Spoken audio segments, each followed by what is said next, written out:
Tartikoff, and I'm a member of the Program Planning Committee. And I'd like to welcome you all to our Amherst Neighbors First Thursday of the Month's program series. This is going on, I think, about our third year to do these special programs. Helping in our planning also are Larry Steinhauser, Freddie Munger, and Sandy Roth. Today's program is entitled Intimate Conversations, Embracing Our Mortality. And our presenter this afternoon is Laura Collins Lyster-Mensh. She is an American writer, a mental health advocate from Amherst, Massachusetts. She's been founding organizations to solve problems all of her life, including 3 international nonprofits. She is the author of 4 books, has produced 3 podcast projects, and she is currently serving as Death Doula in residence at Historic Congressional Cemetery in Washington, D.C. She says she enjoys being old and doesn't mind being more. Now, I've got to give you a major disclosure. She is my daughter. So, with respect, admiration, and pride, I introduce to you Laura. Before you come on, Laura, I want to say that Sandy Roth is here. He's on the committee and he's chair of the committee, and he's going to handle making sure the technical side of this program goes smoothly. I want you also to know that he knew Laura when she was a teen and can testify to her passion for making life in all of its forms the best it could be. Laura? This is such an honor. I mean, it's an honor to be among Amherst people and to be introduced by my mom, and also just to be able to talk about this topic, because I know it sounds grim and I know it sounds a little weird to a lot of people, but I have found that these conversations are quite interesting, quite impactful, and perhaps counterintuitively, talking about death often makes people feel more alive and more present in their lives. As many cultures have taught, this is part of appreciating life and not being just. Oh.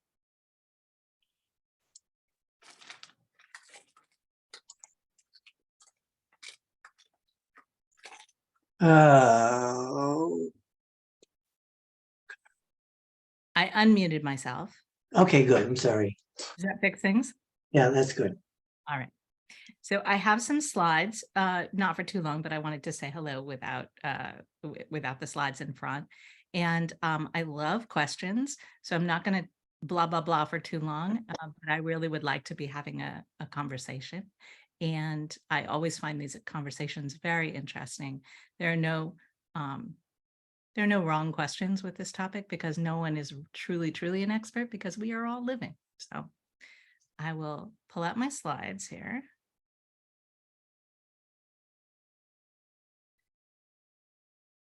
Can you see my slide and can you hear my voice? Yes.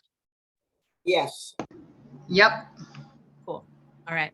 So I'm this year, as we discussed, doing a project I call A Year to Matter Less. And I'm doing that. It's a writing project that I'm doing. And that is because I am primarily a writer. I am also a death doula, also called an end-of-life doula.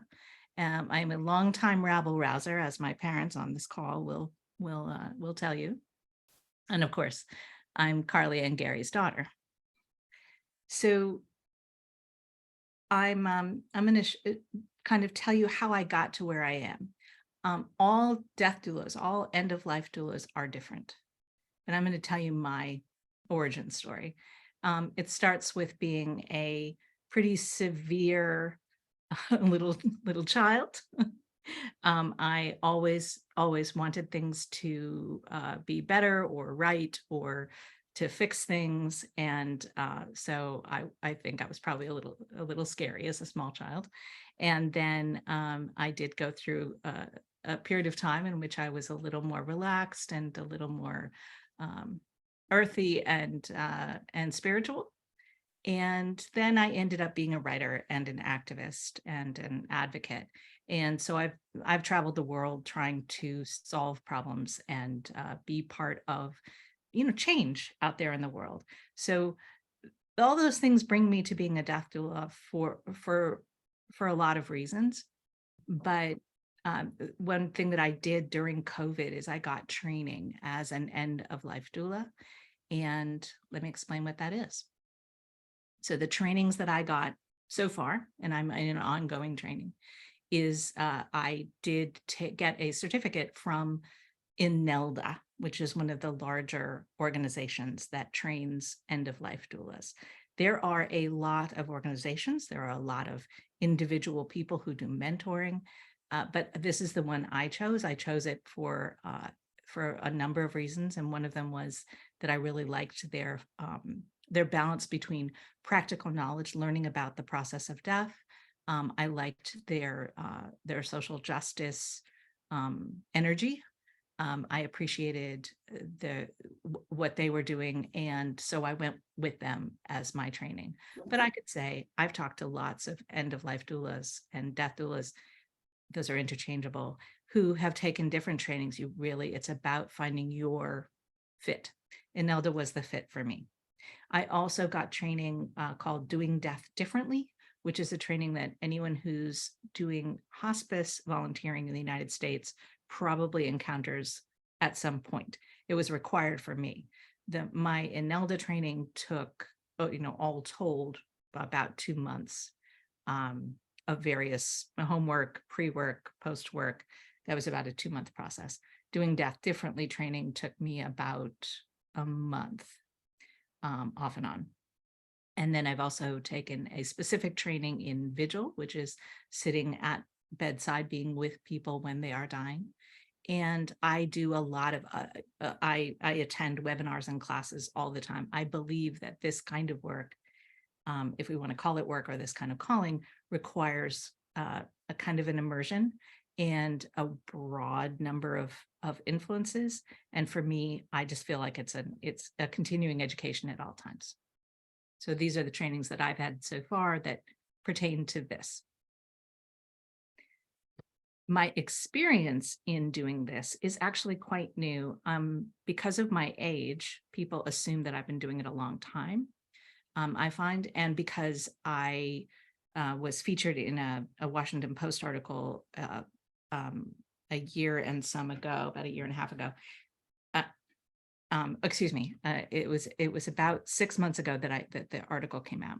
And since then, I have been very popular in the media and been interviewed a lot of times. And so what happens is people think that I'm far more experienced than I am.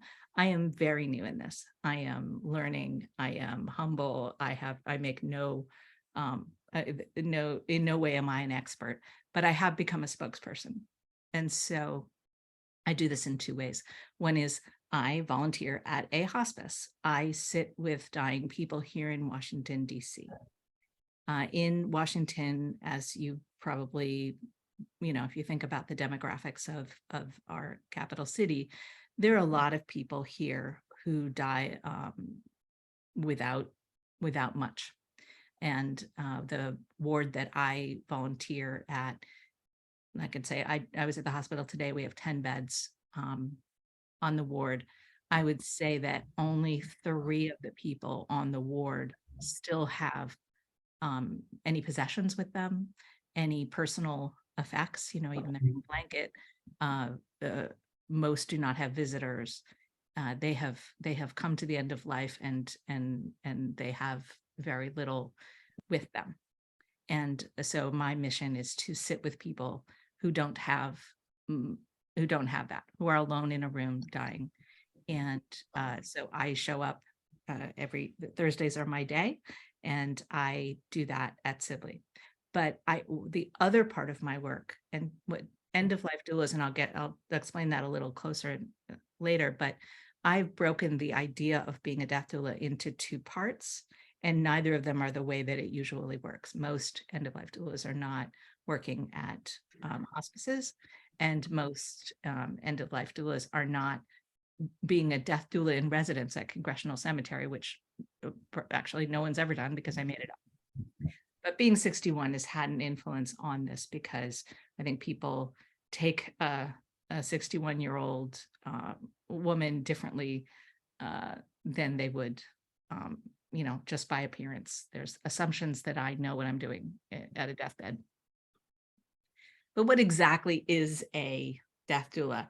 I find that there are two visions out there. One is very dark and grim, and God, just a hand from hell is coming to take you away. And then the other is a very popular sort of youth vision of kind of a romanticism of death and proximity to death that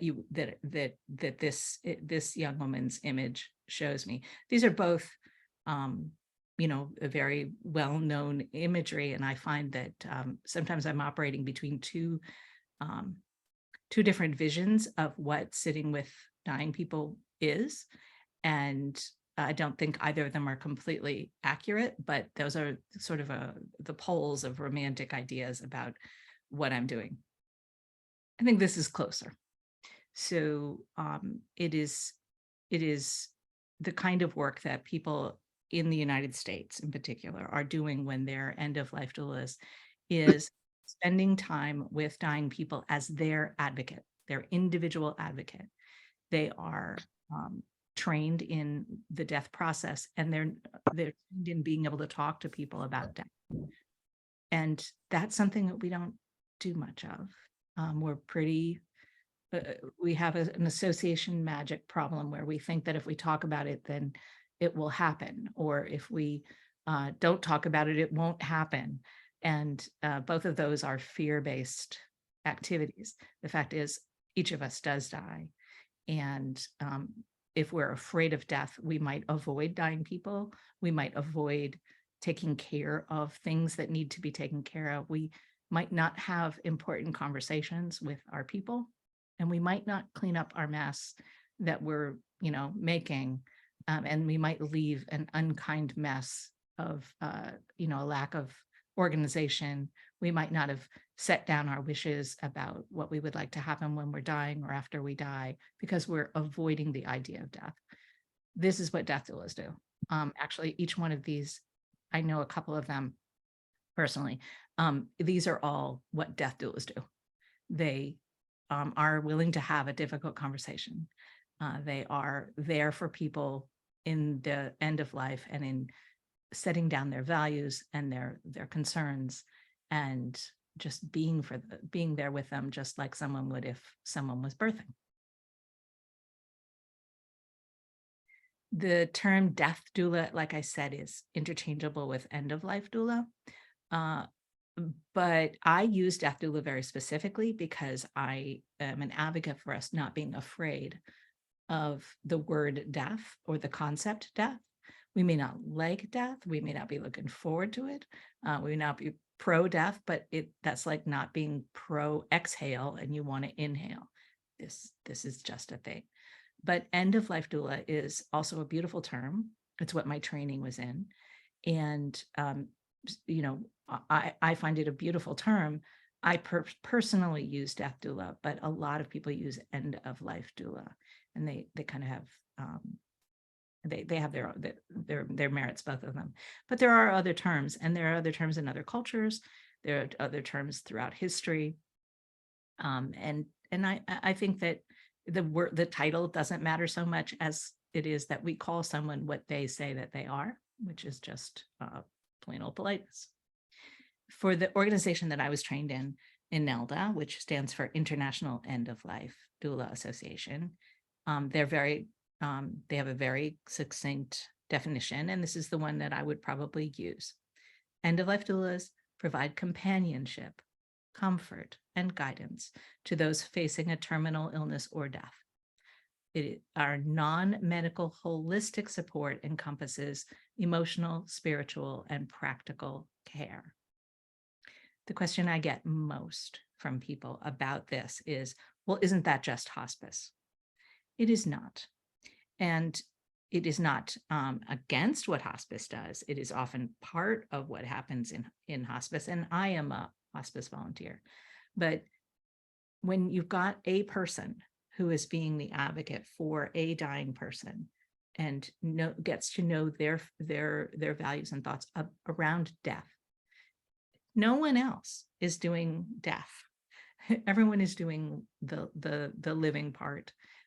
The mortality part is left out of most conversations in a medical environment, even in hospice. We know that there's an endpoint, but I think it is key that sometimes we're going to need to talk to someone and have someone with whom talking about death is okay. And that is an end-of-life doula. And it is a role that I play kind of in a public way I go to a hospital and I sit with the dying, and I go to a cemetery and I volunteer to have conversations about dying. I'm trying to do that. I'm trying to have that conversation because that's aligns with me and my values. This slide is just way too busy, and we're not going to go through all this. Slides should never have so many words, but I did leave this here because I'm going to share my slides with you all later in case you want to see it. But this is an exhaustive list of the kind of things that doulas would say that they do. And as you can see, it's a lot, but it doesn't mean that every doula does all of them. And it doesn't mean you're doing it all the time. If you're considering becoming a doula, you're going to want to know this list. Oh, sorry. But it isn't necessarily, you don't need to know all of this if you're someone who's just thinking of getting a doula. And I would recommend anyone who might be facing a terminal diagnosis, they would want to think about getting an end-of-life doula. So my personal definition, and it fits what I'm doing more, is that I am trained to advocate and support dying people before their death, while they're dying, and after death. I think it is very important part of the definition that we are invited by the dying person or their family, and that's a relationship. It is not something we go do for somebody who hasn't asked for it. It is explicitly you are asked. It can be a paid role or a volunteer role. I have some strong feelings. You could ask me how I feel about getting paid for this later. There is no single definition or certification or experience. I think end-of-life doulas are in a state that's somewhat like yoga instructors used to be, wedding planners, the massage therapists, trying to think of, or birth doulas. This is a role that is kind of new in our thinking, but also very, very old. But it's a new one in our modern American culture, and it's one that we're still working out how we will be paid, how we will make sure that people can find them if they need them. How do we do it, and how do we know what kind of qualifications they should have?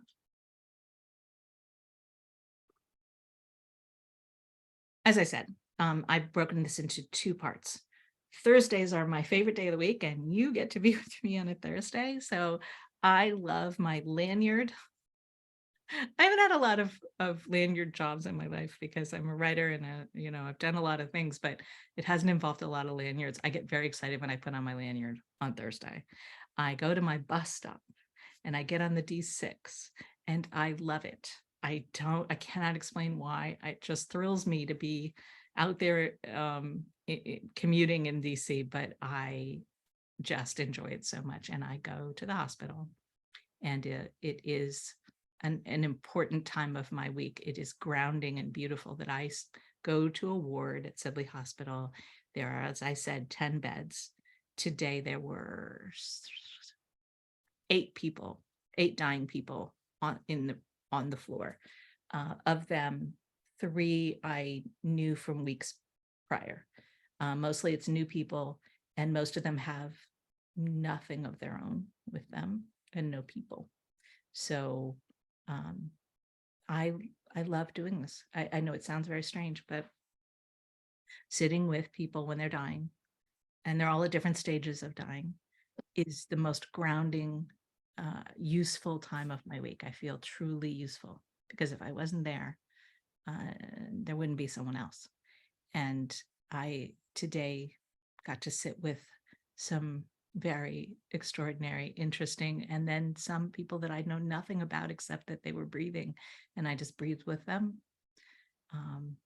And I wish for everyone that you have something so meaningful in your life as my Thursdays. And that's one half of what I do.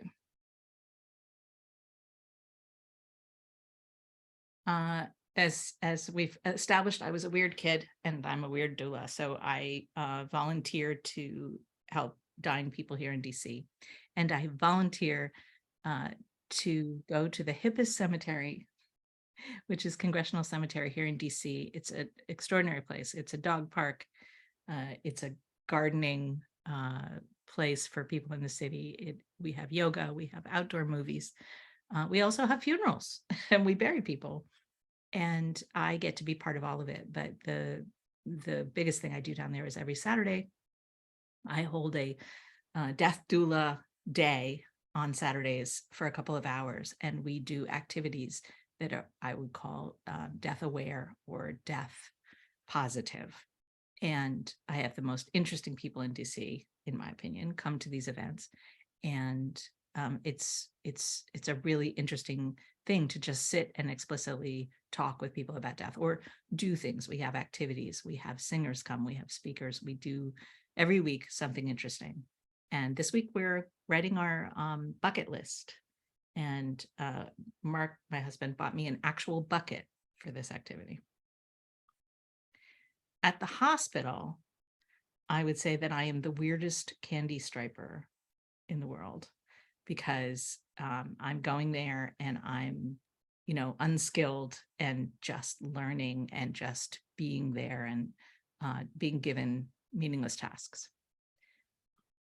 But what I really feel I'm doing is more like going to an orphanage and just loving. I just go and love dying people who are strangers to me.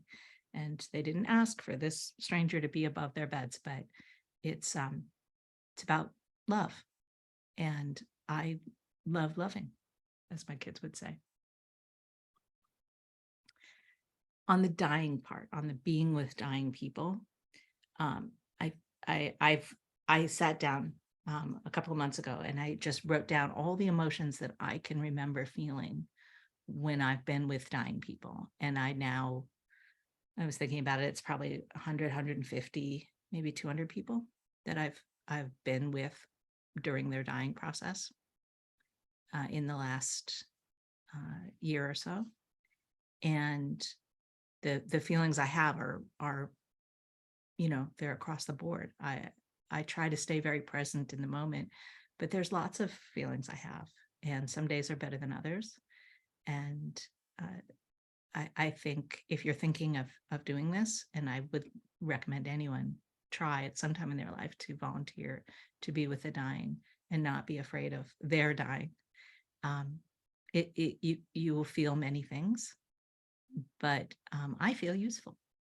That is something I really feel when I do this work. And this may be the most important part, is that for me, this is a practice of understanding that it's not about me.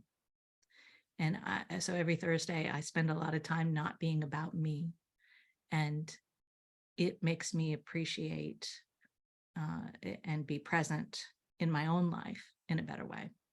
And it's a skill I have had to learn, how to not be about me when I'm in those rooms with those people. and yet to be there and it not be about me. So there's the other side, is the side at the cemetery. I get to be with people, and they're, as I said, they are extraordinary.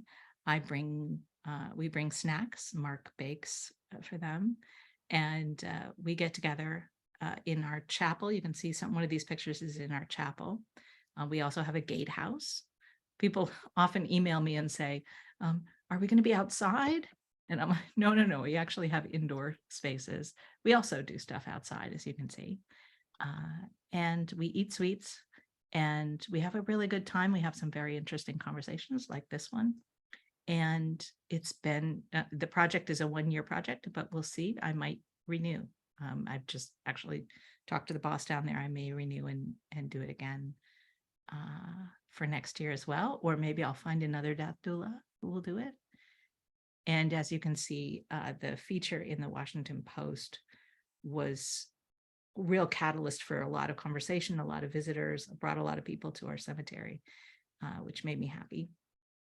And got a lot of conversation going that, I've dreamt of this for a long time, and now I get to do it, and I really get a lot out of it.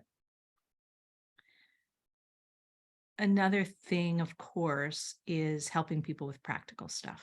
So death doulas do practical stuff. And one thing that I've ended up doing is being an advocate in the city for people who want to become a death doula. And so I help people find the right fit for them on that.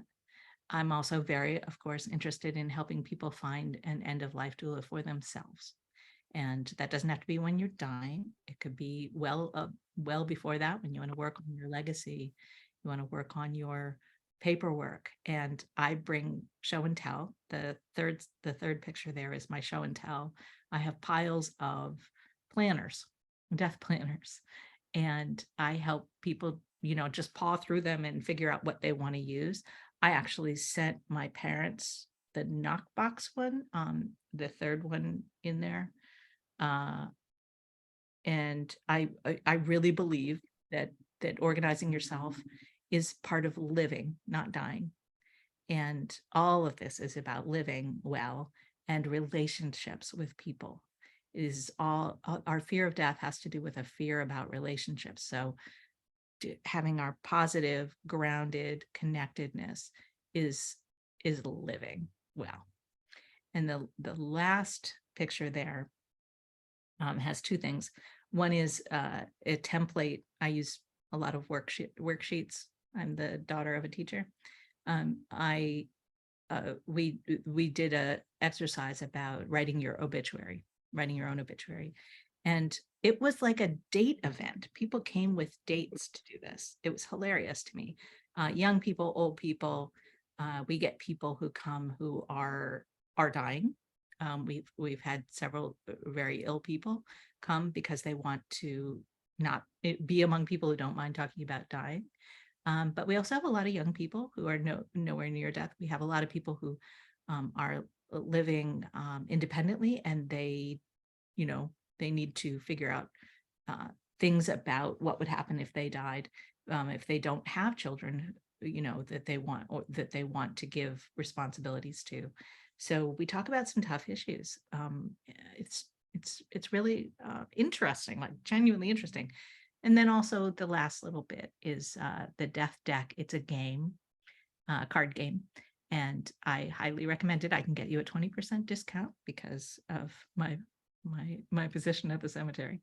I will help you get it. Anyway, it's a great conversation starter because I believe very much in a lightness and a sense of humor and sweetness when we talk about these issues. We can't just be grim and sad and scared, because that's not really living.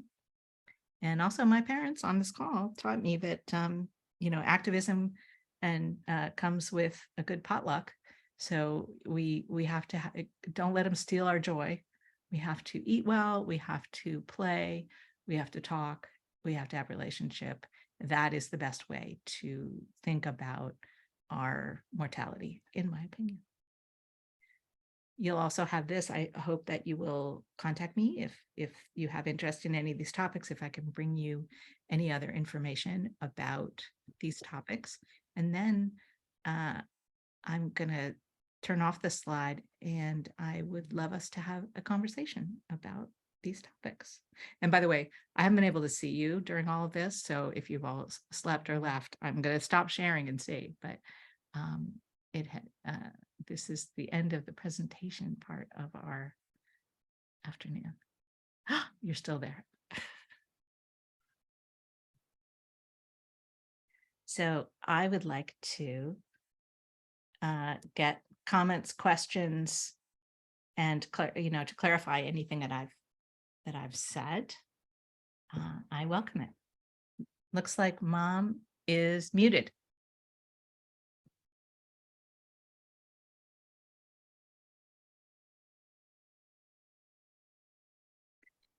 All right. I want everyone to know that we generally put our programs on YouTube so people can see it later. So if you, with your permission, I would like to have it recorded. And if there are people who don't want to be on screen or heard, you know what to do.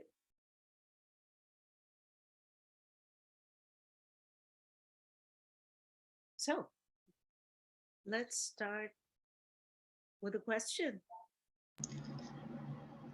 Looks like Carolyn has a question. Hi there. Well, this is, hi.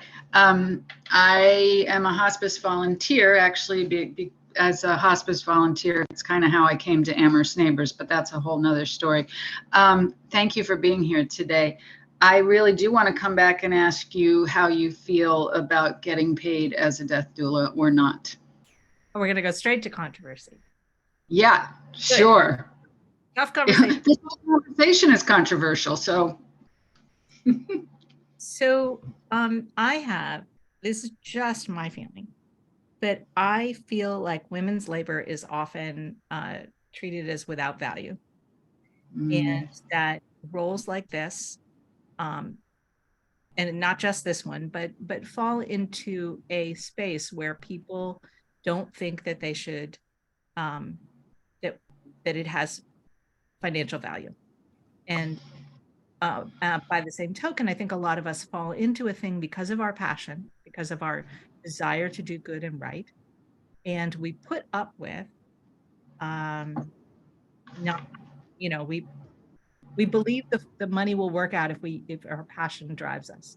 And I think it gets in our way. And I'm saying that as a grumpy old woman. I do find that this is a pattern, and I do see this pattern in the death care space. And so I'm very strong in saying to people that if you're considering doing this, coming into this world, make sure that you've thought through the finances of it. Because as I've said in public, and I said in an interview recently, I don't know anyone who's making a full-time living as an end-of-life doula. And I think that before we fall into something that we find passion in, we need to make sure that we understand the finances and what it would take to make that our side hustle or our main work. I volunteer to do the work I do. I have that luxury. That's a choice that my family gets to make.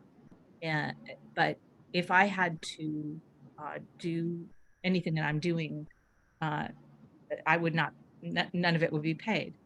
I volunteer at a nonprofit congressional cemetery. They can't pay me. The hospice, that's volunteer work and by design. And there are a few examples of hospices paying end-of-life doulas, but it's still pretty rare. So I have seen people get training as an end-of-life doula and then think that they can go get paid by hospice. And I just want to be very clear. We have a problem. We have a problem with the payment thing. Some people do have thriving businesses as end-of-life doulas, but whether that makes back the investment that they're putting in it, and it's enough, is something that we need to really carefully think of. The other side of that equation is us. If we want this kind of advocacy and help at end of life for our people, for our person or for ourselves, we have to be aware that we need to value that person financially. It's not going to come free. It shouldn't be free. And I think people will try to give it away free because we're good people and we want to, be nice. But let's be honest with ourselves that this kind of work often becomes a drain on a family instead of building a family. And this field is not reimbursed. It is not something anyone is budgeted for. There's no medical payment for it. So let's just be straight about that and change it. Carolyn, I don't think anything you said was controversial. I absolutely agree with you. So thank you for just speaking that.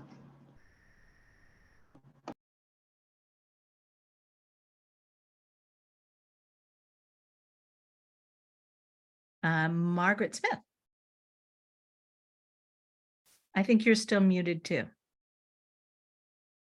You're so right. First, I apologize that I arrived late. That was rude. I forgot. But I'm glad I made it. I'm not clear about your Thursdays, and that seems related to something bigger. This is, you're going to see people who did not ask you to come. Well, so it's a little different from what you usually do as a doula. And what is the place? Is it a hospital or hospice, or tell a little about that? I'm sorry, yeah, I should have made that more clear. So here in DC, we have one freestanding, we have a ward. The Capital Caring Health has a hospice ward with 10 beds. It is dedicated only hospice. Okay. And I volunteer there to be a companion to anyone and everyone on the floor. And yes, it breaks the rule about, I said death doulas are invited. That when you're working individually with people, that is you're not assigned a doula, you are hired or taken in by that person. What I'm doing at hospice is not being a death doula. I've chosen that as my service with the dying. That is as someone is trained in the end of life care. I don't get to be a doula in that space, but that is how I am showing up as an end of life doula. And like I said, I'm a weird doula, just like I was a weird kid. I'm just gonna do it my own way. Thank you. Tandy. Yeah, I have a question. Do you have any, like a particular anecdote of an experience that you've had that would kind of give a good representation of what your role is as a doula?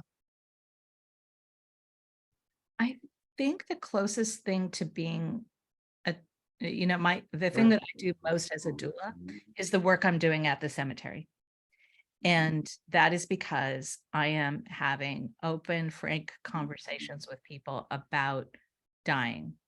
And I think that, I could do that one-on-one with people as, with a client, but I find that for me, I want to do it in groups because I find that when groups talk to each other, we all get more out of it. Plus, our cemetery is an amazing place to do this. So the anecdote I will tell you is that when we play games, we do activities, it sometimes becomes very emotional. I think I mentioned that sometimes there are people there that are not well and may be looking towards the end of their life. Some are very sick and some, just are starting thinking about it. But recently we've been having meetings where people have gotten to more people see each other more often. And instead of it being me presenting something and everyone talking about it, getting them talking, what's starting to happen is that they are all supporting each other. They're becoming like a little club of people who are helping each other face their mortality. And I don't know if this is an anecdote, but recently instead of holding my bladder for the entire 2 hours, I actually left and went off and took a break and got a cup of tea because they were all doing the work together in this beautiful way. And so I feel like we are developing this literacy and courage among a group of strangers in the city, or they were strangers.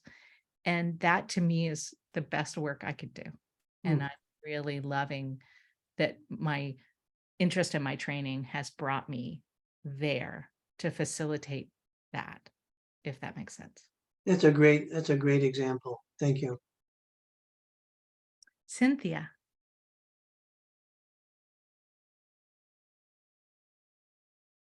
There. Thank you for coming and sharing all this.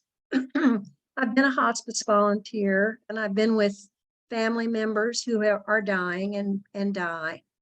And so my interest in coming to this today was to think of myself not as I'm not at the place in my life where I want to do that kind of volunteer work, but I'm thinking of my own family and how I can be not a death doula maybe, but help people through this process. And I found that when my sister and my mother and father were dying, I was overwhelmed and scared and, all that. I didn't know what to expect. And I think I still don't know. And I was kind of looking to hear what you think or what you would like to pass on about someone that is in the final stages of dying. How do you sit with them? What do you say? I've heard that they can still hear you even if they're not conscious. So that was my not question, but I'd like to hear your responses. I love that. I love that question because that really gets to what I think a lot of us are worried about. Cynthia, I've actually watched a couple people die before I started doing this. For some reason, people invite me to births and deaths.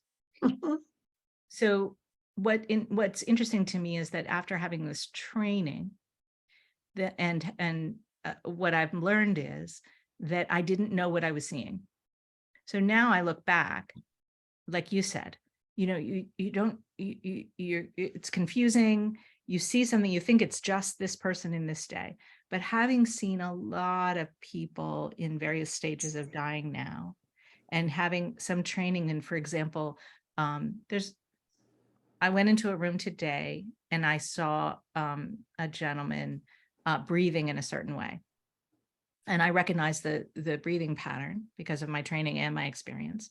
And I knew three things. I knew that it was probably the process was probably going to be over, and they would pass within probably 12 hours. I'm going to guess. I could be wrong, but I'm starting to get an intuition about this. I can say, well, I think I know what I'm seeing. Also, that the person was not in distress, and that this was they're not unhappy. They weren't scared. It wasn't a terrible thing. I think if I'd seen it before, I would have said, oh, this looks awful. Like I'm scared. I don't want this is horrible. But what I know now is that the person was not in distress or pain, and that this was a perfectly natural process. And my fear of death has really gone down because I now feel as if there is a process to it like birth, that our bodies know kind of what to do, that when there's a hospice or other people around who know what's going on, they can explain, they can contextualize. There are tools to make people comfortable. Today, someone came into the room, actually it was this person, and they're breathing, and the nurse came in and asked me to kind of explain what I'd seen in the last hour. And they had a tool to say, okay, this is what we're going to do to make her more comfortable. They came back an hour later and I said, yeah, we're good. This worked. I'm not a medical professional, but there's enough training so that we can be a support to the medical team. And if a family member's there, I can explain certain things. I can say, well, let's feel this. This is normal. I've seen this. And so our fear of death, we just don't see a lot of deaths in modern life. Right. So it just seems awful and scary and terrible. Now, I mean, who knows? I'm going to be gripping the doorway on my way out, I'm sure. But I do really genuinely feel that it's our lack of familiarity with actually seeing death. And also that in our modern world, we do have some very, very good pharmaceutical and other tools to make sure that people are not really uncomfortable or scared. And that's what we're all afraid of. We're to separate the dying from the death, if that makes sense. Mhm. So the thing I've learned to try to answer your question is that death, the dying part, is not as scary as I thought it was. And that I feel much more trustful of the hospice environment than I might have before. And I trust the bodies of dying people to do what they need to do. And they do it in a very profoundly beautiful, predictable way. And I had seen people die before, and I didn't know what I was seeing. And it would have been so comforting if I had, I'm thinking of 2 cases in my own life. I would have felt so much better if I'd known what I was seeing. Yeah. Is Thank that you. Thank you.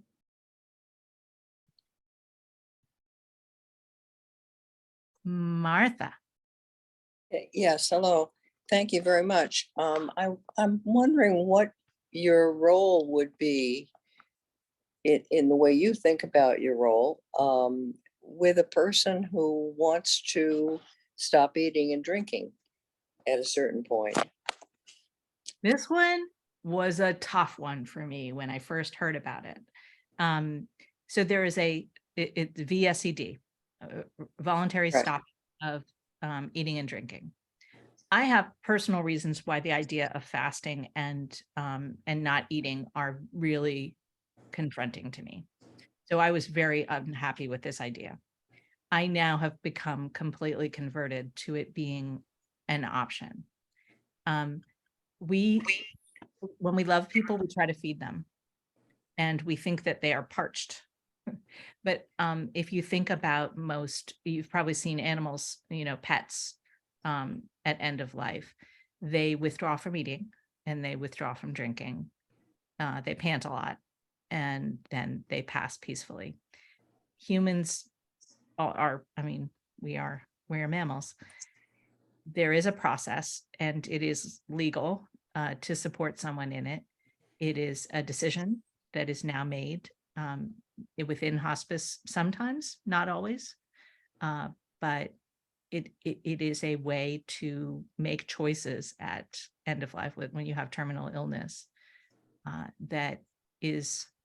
There's another choice, which would be medical aid in dying, but VSED, voluntary stopping of eating and drinking, I now see as a really important option that some people might want to give thought to and explore.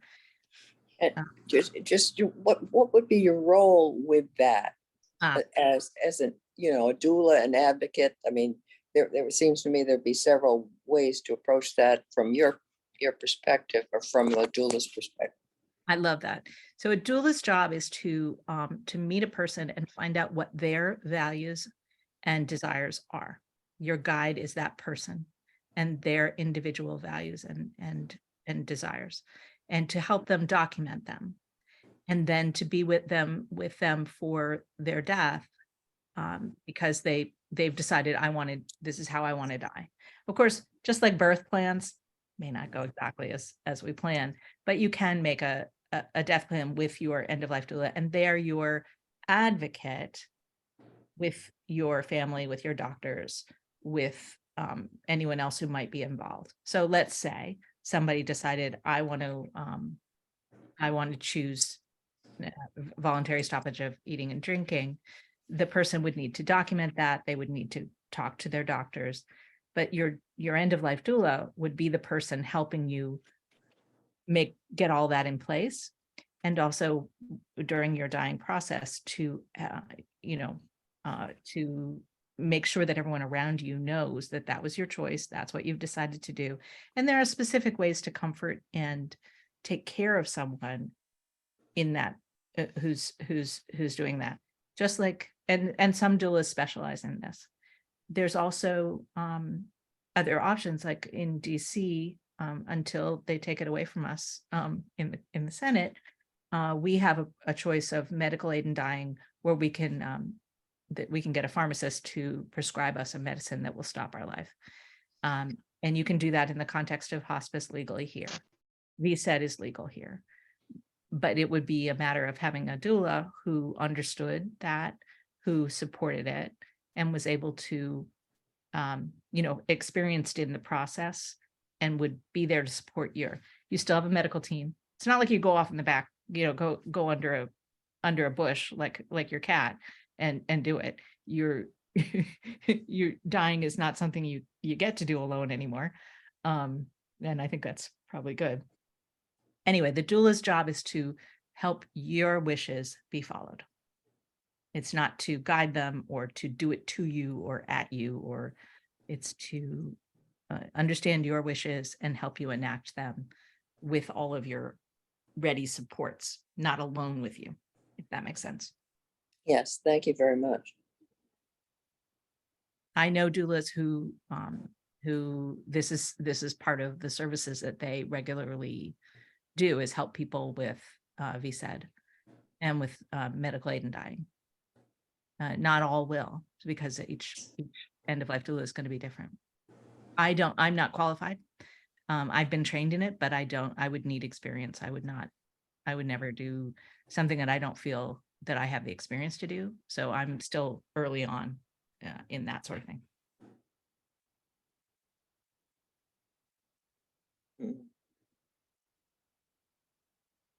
Is Young M, are you waving your arm, or Christine?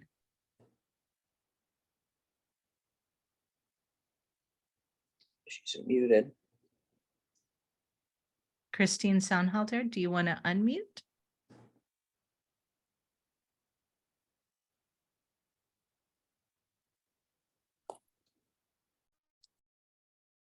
I think that Sandy can unmute you too. Yeah, I will try and do that. Actually, I think I might be able to too. Right. No, all I can do is ask.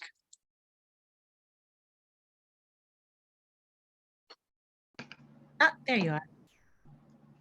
Hi, Christine. You're unmuted. I don't hear you.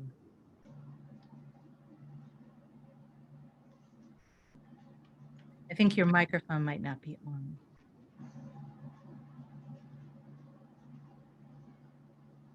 Does anyone else have a question while Christine does her microphone? And Christine, you could put your message in the chat if you want, if we can't hear you, possibly.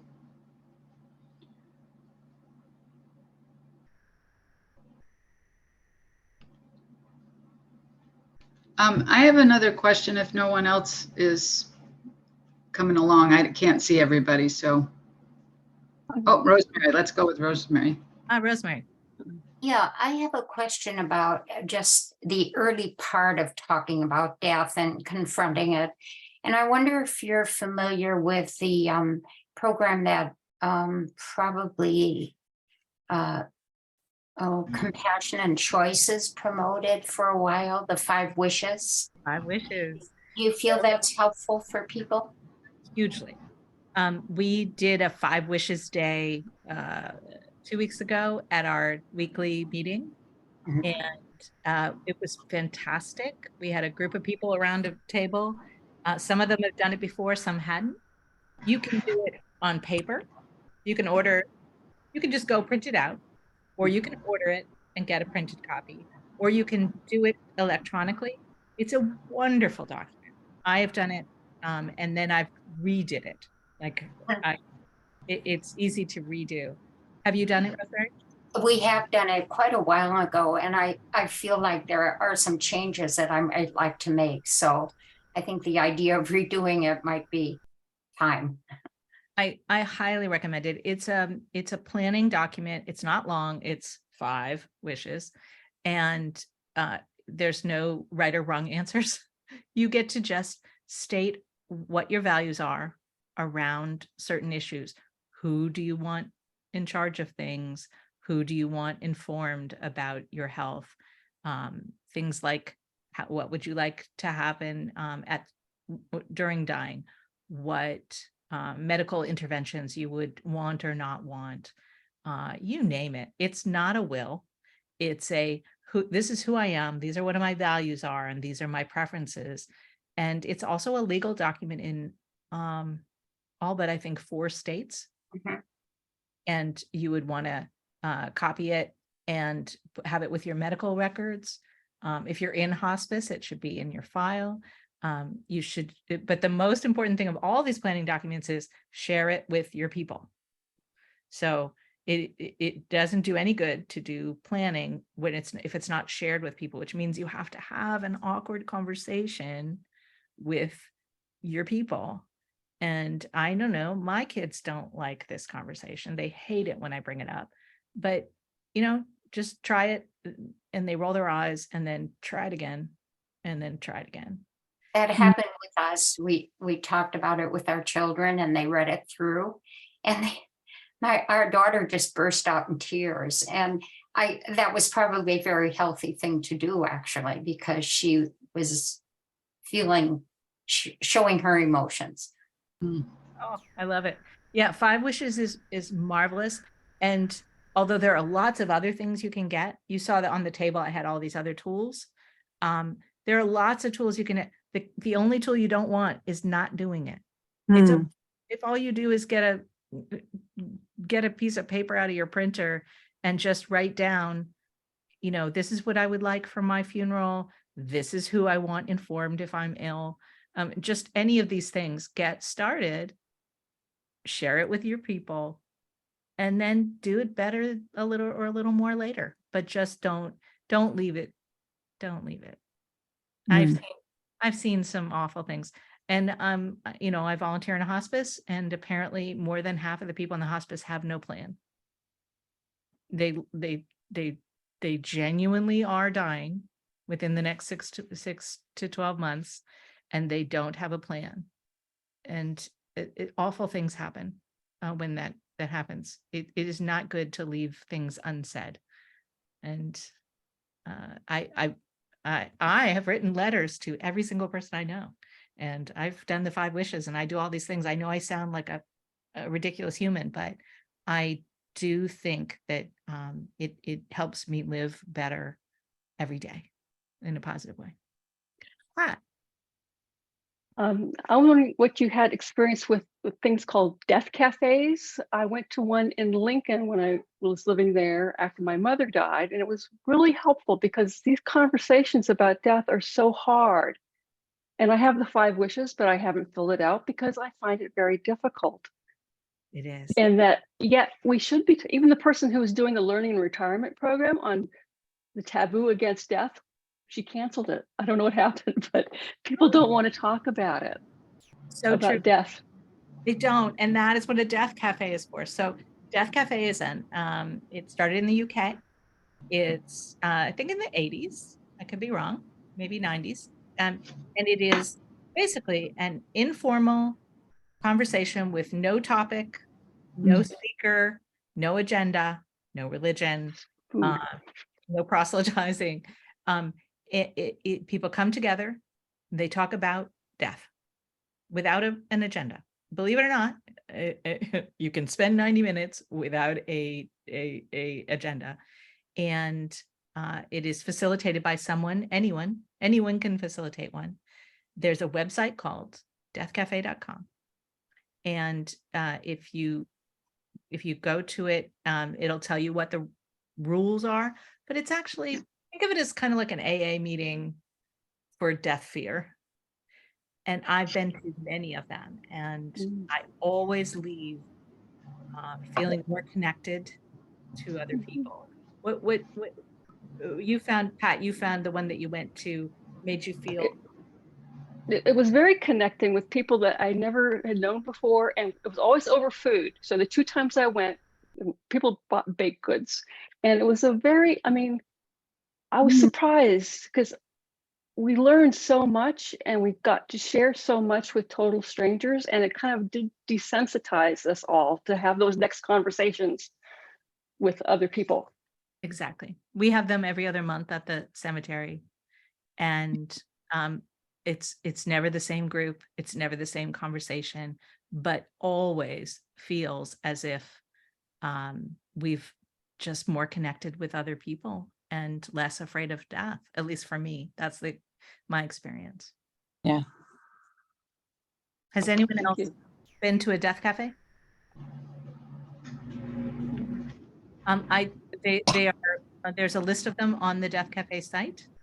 Did I say deathcafe.com and it might be deathcafe.org? Probably. If you guys would, if someone would look it up and tell me if I got it right, because my memory is good. Anyway, you can do them online and you can do them in person, and there's a list of them on the Death Cafe site. And you can And come down to Washington and come to ours. there's a list of where they are locally, so that Yes. also, which is nice. Yes, and I think that you'd be surprised that there's probably one near you. Can Yeah. I suggest another resource at this point?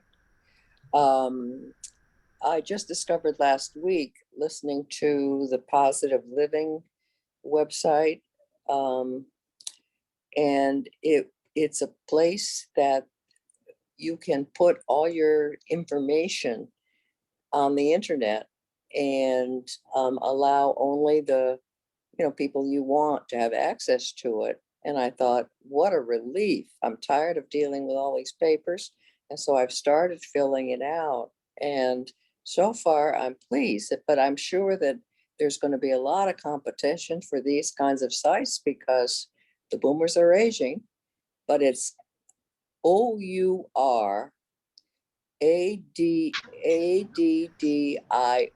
ouraudio.com. And the presentation was extraordinary, just as a way of putting everything in one place. You are so right that there are a lot of products now because of all this increased interest and perhaps fluency. And also young people are leading the way. They're wonderful about mental health, and I think that also goes with this. They see our mortality and as part of identity and as part of wellness and as part of mental health, and they're just braver. Not all, but yeah. Could I ask, is that OURAUDIO? No, it's ADDIO. Oh, okay. I wasn't sure. Thank you. Thank you very much for that. Can I ask a question? Yes. It's Sue Lowry. I'm sorry, my camera's off. One of the areas in this that I find particularly challenging is people who have early dementia and helping them to document their wishes before they are no longer competent to do so. Can you speak a little bit to if there are things that you have found to be useful and share that with us? I think there's two things going on there. One is if it's already that the situation is already in place, then we have to rely on what we knew of the person before, what their values were. But I think the best thing all of us can do is start this process earlier so that we have written things down. For example, I have, there is I don't have it with me. There is an equivalent of the 5 wishes for dementia in where I had to document, like, do I want them to, what do I want if I've got dementia? What if I want if I've got, if like what medical interventions do I want? How long would I want to be resuscitated? Do I want antibiotics after I've got dementia? That sort of thing. There's a whole, it should be in the 5 wishes, but it isn't. But there's, I'm gonna have to find it and share it with you all. But that tool is probably a good one. But of course, if someone's already starting into their dementia, they may not be themselves to answer those questions in the way that they were before it. So we may have to depend on what we knew before. And that's, again, why documenting our wishes in advance is so important. And dementia is, of course, a cruel condition. But if we love that person, we knew that person, we probably know something of their values and their wishes. May I ask another question? Yeah. So one thing you haven't mentioned is anything about spirituality.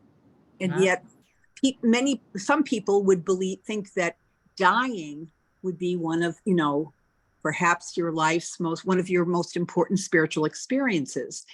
And of course, there are people who have that as is that their occupation, but they don't spend time with a person in the way that you describe spending time with a person.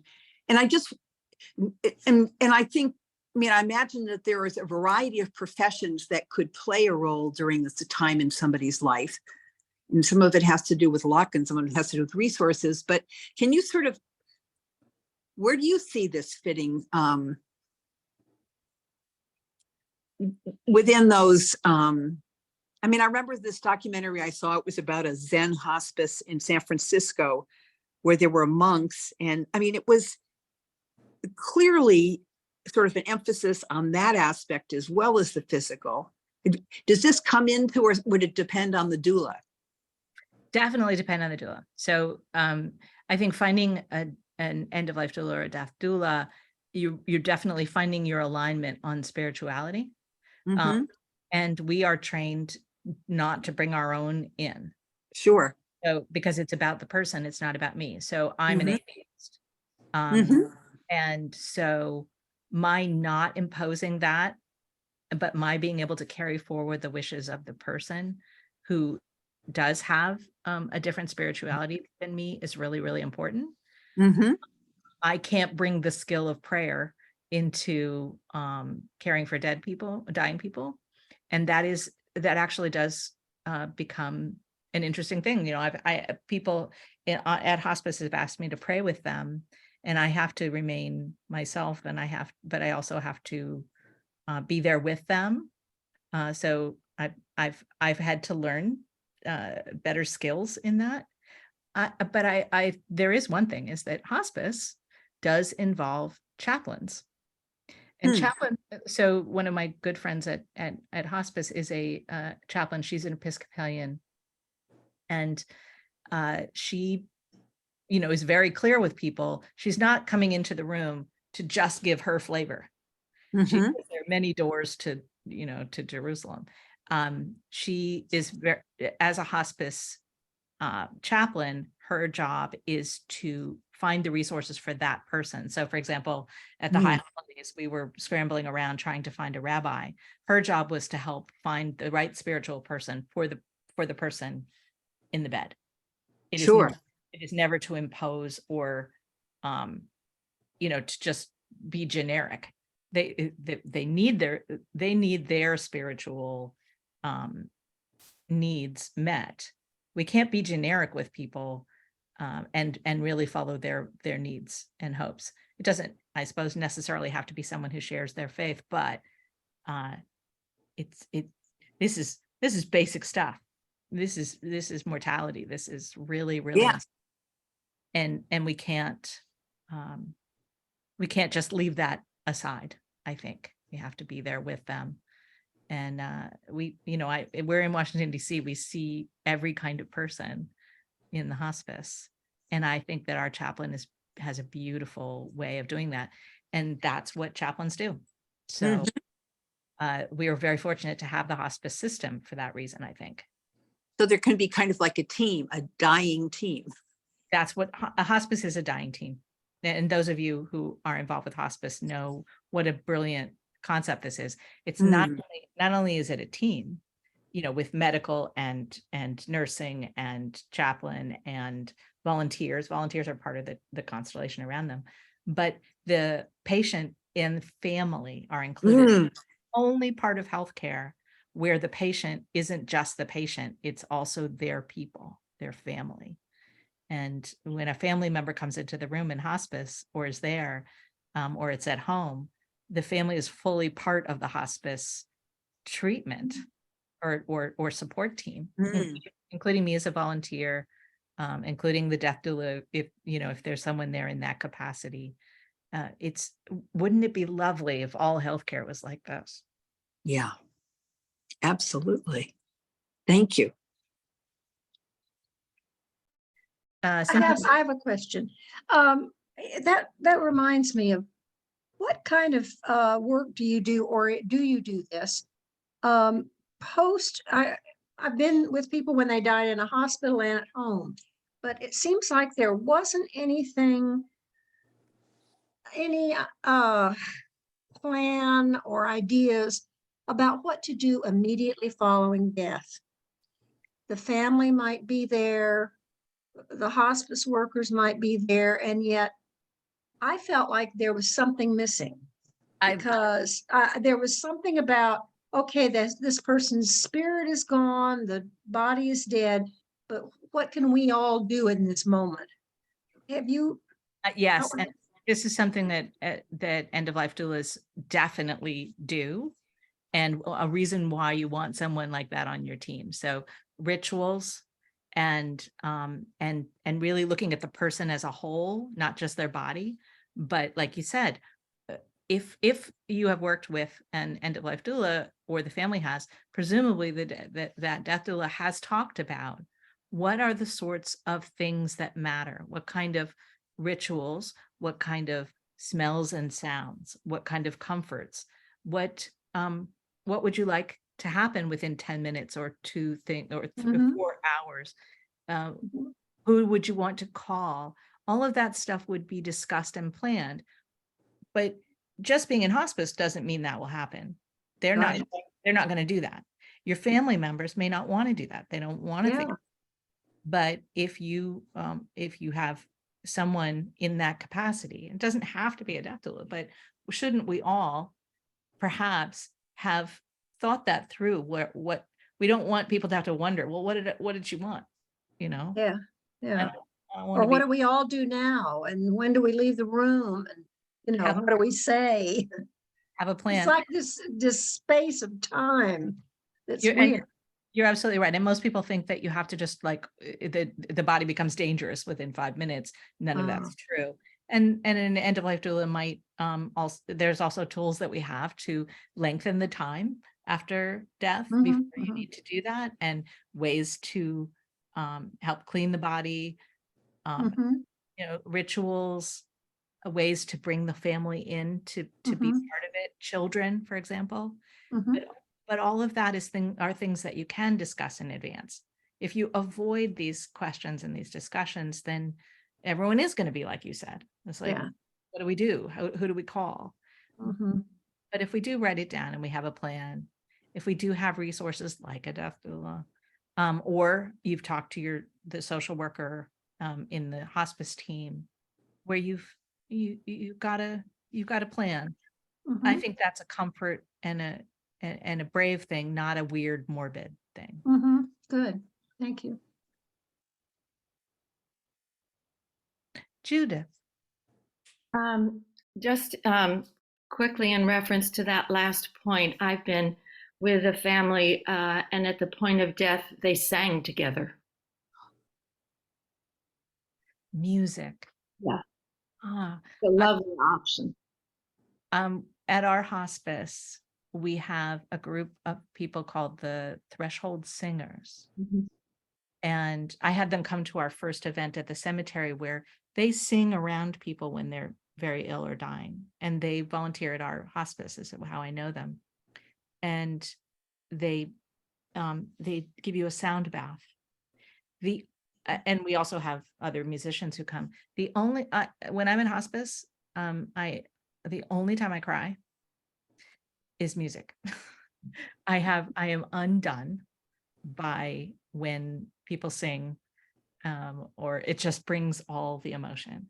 And my greatest skill as an end of life volunteer is I hold hands. All the nurses, everyone knows, Laura will hold their hand, and people calm down when I hold their hand. So I do a lot of hand holding, and I can feel a difference when someone starts singing or there's music in the room.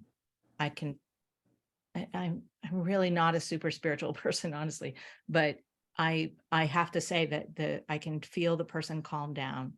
I've seen people go from very agitated to really calm, even after the musician leaves the room. Music is hugely powerful in this context. And I thought it was woo-woo. I really wouldn't, I was like, oh, you're gonna bring a violin in here? Oh, geez. But I have been completely converted. And how beautiful for you to have experienced that. My question is, as a doula, do you ever find yourself having to mediate between the patient and the family? And are there some kind of tricky situations you get into there where you have to help yourself stay focused on the patient, but in order to do that, you might have to mediate? So I do a little bit of stuff at home. Like I do volunteer for a couple of, I have situations where I do, but I don't have a lot of experience in it. I have a lot of training in it though, because death doulas do a lot of training in this, because you are working with a family, and hospice is always working, generally working with a family. So it's a well-known thing. Can I tell you on an anecdote? There's a thing called, my mentor as a death doula, she taught us the sister from California problem. So apparently, and I have seen it a couple of times, where the relative that is the furthest away comes in and starts having a lot of notes, and the person who has been nearby and doing, the one-on-one experience may not like these notes. And there's just like an emotional thing about the person who's further away. They have a certain different kind of urgency, and sometimes this is how they kind of impose their needs on the situation. So doulas are trained about this sister from California issue.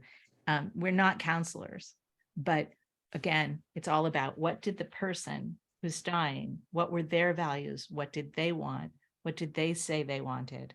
And if, you got a disruptive situation, what would that person want?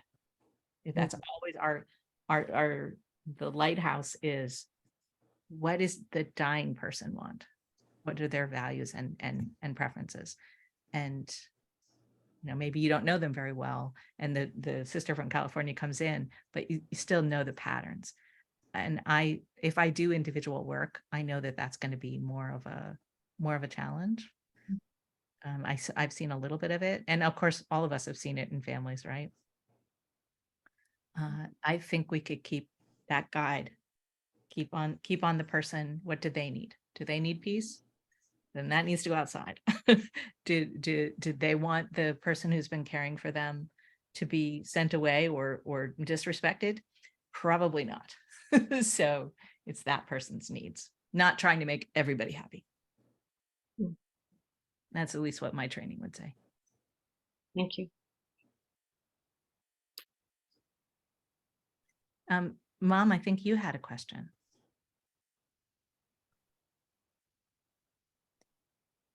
You're muted at the moment.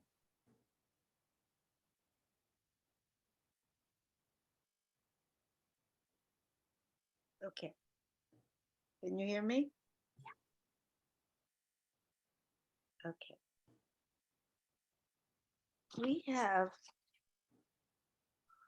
just a few more minutes before we're going to close out. I wanted to ask you a question that about an experience you had in the cemetery where you spent the night in the chapel in the cemetery. Yeah. And I wanted to know what it is that, why you did it, and what it was that you learned from it. So our cemetery has a gorgeous little chapel in the middle of the cemetery. And my parents have been there, so they've seen the context of this.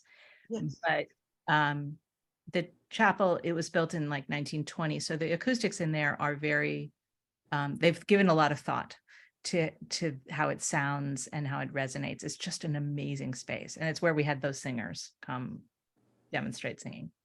And we have funerals there. We have parties there. It's a great space, but it also has these thing called body bays. So there are stained glass windows on the outside, and if you open the stained glass window, there's this kind of a chute where the coffin could be put in, and then on the inside the chapel, there's a door you can open and you can pull the body out. Mhm. And so one of my friends, I told my friends down there that I wanted to spend the night there because I wanted to feel what it was like to be, 24 hours in the cemetery and just really feel what it's like there. It's a really old, beautiful place. And then the gardener said, well, why don't you sleep in one of the body bays? And I don't think she thought I would really do it. But my daughter and I went and swept out one of the body bays, which was filled with like party equipment and skeletons because we have a lot of things there. So we cleaned it out and I did sleep in there. And I learned that I'm too old to sleep on a slab. I learned that I am the princess and the pea. So if you think that you have to roll a coffin, they have these little rollers, these little dowels every couple of feet. So one of those was under my back. It was very uncomfortable, but I felt brave and special, and it was very profound because I realized that I probably was I mean, how many live people have slept in these? A lot of dead people have laid in there, but I may be the only weirdo who wants to do that. And I had a lot of time to think because I didn't sleep very well. But this is the best part. So I have sleep apnea. I have a CPAP machine. I had to bring my CPAP machine to the cemetery to sleep. I think that's even funnier than all of it, is to try to stay alive, to be able to breathe. I needed a CPAP machine in the cemetery. I'm pretty sure I'm the first. Anyway, it was fun. And I just today am getting permission to sleep at the hospice. So we're doing full circle. Okay, then. But not in the morgue. My mother thinks I'm weird. Well, I think you're wonderful. I have a tremendous amount of respect for you. And I'm so proud of what you do and who you are. And I thank you. Look where I come from, these two. That too. Anyway, I hope you've all enjoyed this presentation. And though we are a no-fee organization, we don't take fees, we do have some expenses. So if you are able, please go back into the website, find our donate button, and give us what you can. Thank you for coming. This has been really something. Thank you, Laura. Thank you. It's an honor. Thank you. Thank you, thank you. Thank you. Oh, I- and